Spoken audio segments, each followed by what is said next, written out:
छठी माई के पूजा करेला तू चलाई दिन सैया जी। छठी माई के पूजा करेला तू चलाई दिन सैया जी। दिलवा में लालसा लागल बाटे पूरा दिन सैया जी। दिलवा में लालसा लागल बाटे पूरा दिन सैया जी।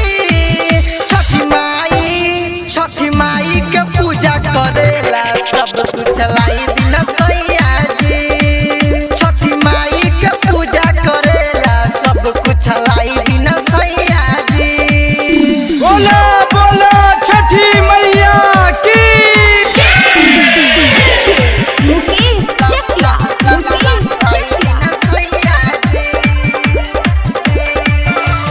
छठी माई के कृपा से भइल हमरो गोदी में ललनवा।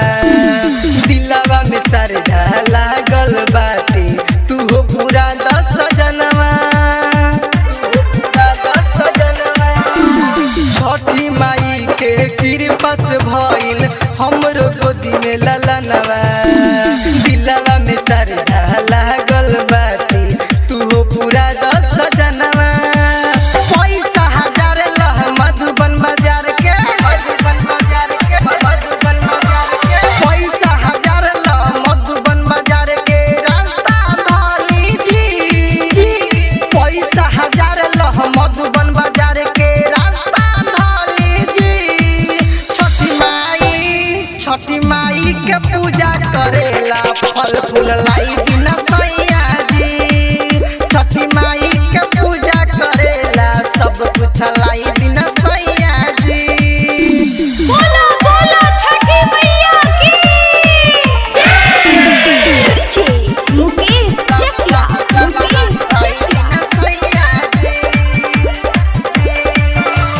देवरा राइटर सोनू विकास से तू हो मंगाल समानवा। धूमधाम से कोइले बानी छठी माई के पूजनवा। छठी माई के पूजनवा। देवरा राइटर सोनू विकास से तू हो मंगाल समानवा। धूमधाम से कोइले बानी छठी माई के पूजनवा। शिवधर शिवतम गावता गीत शिवधर शिवतम गावता गीत छठी माई के कृपा जी। शिवधर शिवतम गावता गीत छठी माई के कृपा जी। छठी माई के पूजा करेला सब कुछ लाई दिन सैया जी।